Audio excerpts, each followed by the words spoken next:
రాకాలోకంకి స్వాగతం. ఈ కంటెంట్ మీకు నచ్చినట్టయితే లైక్ చేయండి, మీ బంధుమిత్రులకు షేర్ చేయండి. ఇప్పటివరకు సబ్స్క్రైబ్ చేసుకోకపోతే సబ్స్క్రైబ్ బటన్ని నొక్కండి, అదేవిధంగా బెల్ ఐకాన్ని కూడా నొక్కండి.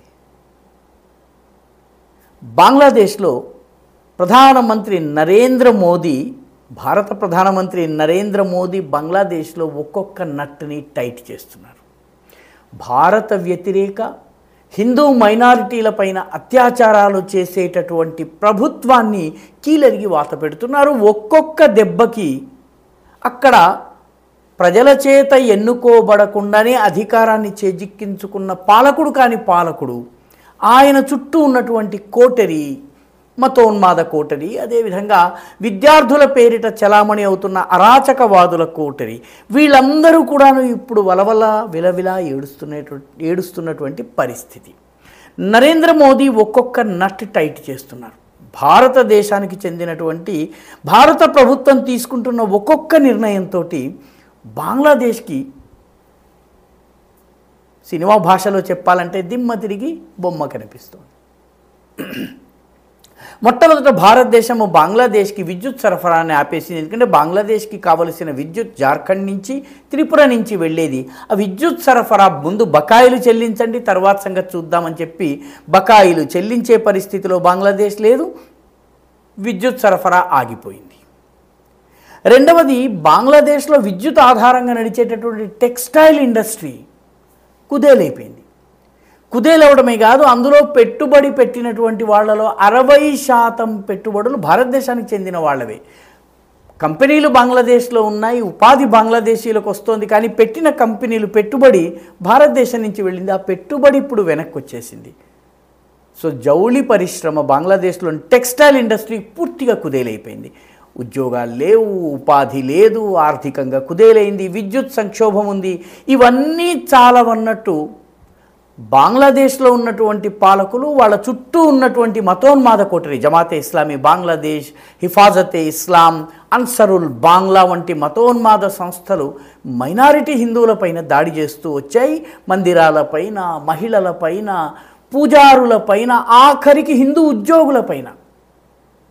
ఈ దాడులన్నీ జరుగుతుంటే వాస్తవానికి దాని గురించి ఒక్క మాట మాట్లాడకుండా నట్ అండ్ బోల్ట్స్ని మోదీ టైట్ చేస్తూ వచ్చారు. ఆర్థికంగా ఆ దేశాన్ని కుదేలు చేశారు. ప్రభుత్వము ఇప్పుడు ఏం చేయాలో తెలియని పరిస్థితి.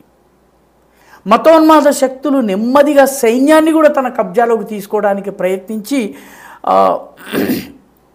లెఫ్టినెంట్ జనరల్ మహమ్మద్ ఫైజుర్ రహమాన్ అనేటటువంటి వ్యక్తిని ముందు పెట్టి ప్రస్తుతము ఆర్మీ జనరల్గా ఉన్నటువంటి జనరల్ వఖారుజ్జమాన్ని గద్దె దించాలని ప్రయత్నం చేస్తే వఖారుజ్జమాన్ని ముందుగా హెచ్చరించి ఆయన ఢాకా ఇంటర్నేషనల్ ఎయిర్పోర్ట్లో దిగకుండా ఆర్మీకి సంబంధించిన ఎయిర్పోర్ట్లో దిగేటట్టు అక్కడ తనకు అనుకూలమైనటువంటి 9th ఇన్ఫాంట్రీ డివిజన్ పూర్తిగా ఆయన మాట వినేది.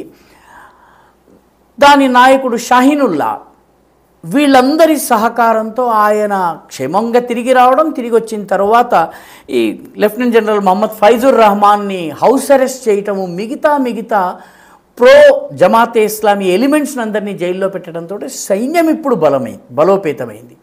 సైన్యము బలోపేతం కాగానే మహమ్మద్ యూనుస్ బలహీనుడయ్యాడు. ఎందుకంటే ఆయనకి సపోర్ట్ చేసేటటువంటి జమాతే ఇస్లామీ బలహీనమైంది.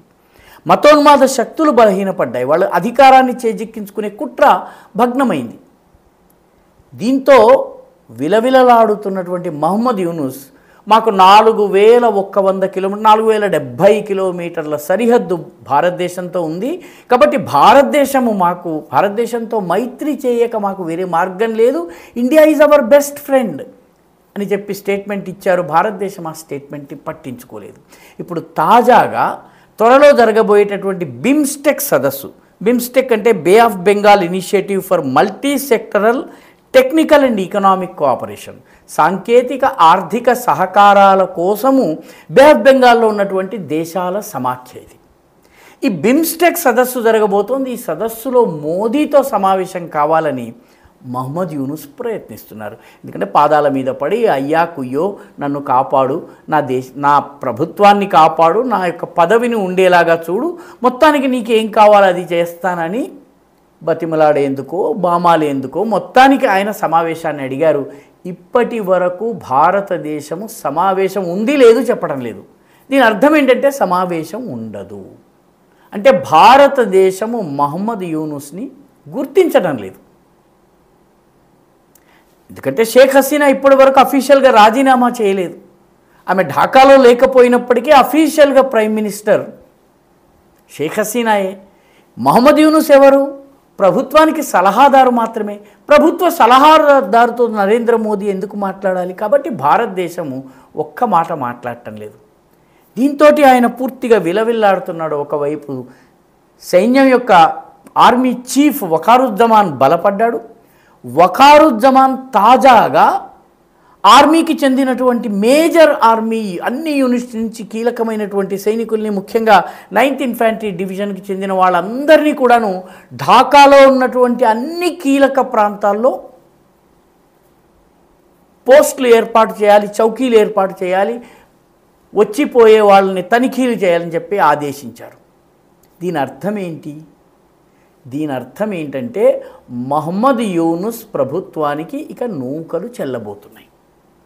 మొత్తము ఢాకాని ఆక్రమించుకుని ప్రధానమైనటువంటి పట్టణాలలో తన ప్రభావాన్ని నిలుపుకున్నట్టయితే ఈ భారత అనుకూల ఆర్మీ చీఫ్, భారత వ్యతిరేక విధానాలను పాటిస్తున్నటువంటి మహమ్మద్ యూనుస్ యొక్క ప్రభావాన్ని అరికడతారు. సరిగ్గా ఈ వాతావరణం ఇలా కొనసాగుతున్నటువంటి సమయంలో అమెరికన్ ఆర్మీకి చెందినటువంటి చాలా కీలకమైనటువంటి ఆర్మీ జనరల్ ఒక ఆయన లెఫ్టినెంట్ జనరల్ జోయల్ వోవెల్ బంగ్లాదేశ్కి వచ్చారు. ఆయన మహమ్మద్ యూనుస్ని కలవలేదు, ఆర్మీ చీఫ్ వకారుజ్జమాన్ని కలిశారు. అంటే డొనాల్డ్ ట్రంప్ వచ్చిన తరువాత వాతావరణంలో మార్పు వచ్చింది. ఆర్మీ చీఫ్ వకారుజ్జమాన్ బలవంతుడయ్యాడు. భారతదేశం యొక్క గేమ్ ఇప్పటికే బంగ్లాదేశ్ని ఎక్కడికక్కడ నట్లు టైట్ చేసింది. దీనితో పాటు ఇప్పుడు అమెరికా నుంచి వచ్చినటువంటి ఆర్మీ చీఫ్ ఎవరైతే ఉన్నారో, ఆయన చీఫ్ కాదు, లెఫ్టినెంట్ జనరల్ జోయల్ వోవెల్ ఆయన పేరు, ఆయన వచ్చి చర్చిస్తున్నది, ఆయన ముఖ్యంగా చర్చిస్తున్నది అరకాన్ ఆర్మీ, ముఖ్యంగా బర్మాలో జరుగుతున్నటువంటి పరిణామాల విషయంలో బంగ్లాదేశ్ సహకారంతో ఏం చేయాలన్నటువంటి విషయంలో మాట్లాడేందుకు వచ్చారు. ఆయన మహమ్మద్ యూనుస్తో మాట్లాడటం లేదు. ఇటీవల తులసి గబార్డ్ భారతదేశానికి వచ్చినప్పుడు కూడా బంగ్లాదేశ్లోని మైనారిటీల గురించి మాట్లాడింది. ఆమె పోసి వెళ్ళినటువంటి తులసి తీర్థం పాపం మహమ్మద్ యూనుస్ గారి గొంతుకు అడ్డం పడింది. ఆయన దాదాపు ఒక 6-7 పేజీల స్పష్టీకరణం జారీ చేశారు. ఏ దేశాధినేత కూడా ఇంత సుదీర్ఘమైనటువంటి స్పష్టీకరణ ఇవ్వడు. ఎందుకంటే మహమ్మద్ యూనుస్కి రక్షణ భద్రత అమెరికాలో ఉన్నటువంటి జో బైడెన్, కమలా హారిస్ గ్రూప్ నుంచి వచ్చింది. ఇప్పుడు ఆ పాలకులే లేరు. రెండవది భారతదేశం ఎక్కడికక్కడ టైట్ చేస్తున్నది. మూడవది ఆర్మీ చీఫ్ బలోపేతం అయ్యాడు. ఇప్పుడు ఢాకా నగరంతో పాటు ప్రధాన నగరాలన్నింటినీ ఆయన కంట్రోల్ చేస్తున్నారు. అమెరికా నుంచి వచ్చినటువంటి ఆర్మీ అధికారులు కూడా నేరుగా ఆర్మీ చీఫ్తో మాట్లాడుతున్నారు, మహమ్మద్ యూనుస్తో మాట్లాడటం లేదు. దీని అర్థం ఏంటంటే మహమ్మద్ యూనుస్కి ఆయన పరిపాలనకి చివరి రోజులు వచ్చేస్తున్నాయి.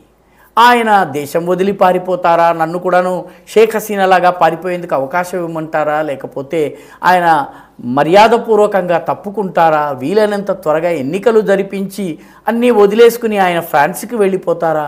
ఇప్పుడు ప్రస్తుతము ఆయన ఏదో శాశ్వతంగా సుదీర్ఘకాలం బంగ్లాదేశ్ని పరిపాలించాలన్నటువంటి కోరిక ఏదన్నా ఉంటే ఆ కోరికని ప్రధానమంత్రి నరేంద్ర మోడీ యొక్క ఎత్తుగడలు పూర్తిగా అంతం చేశాయి.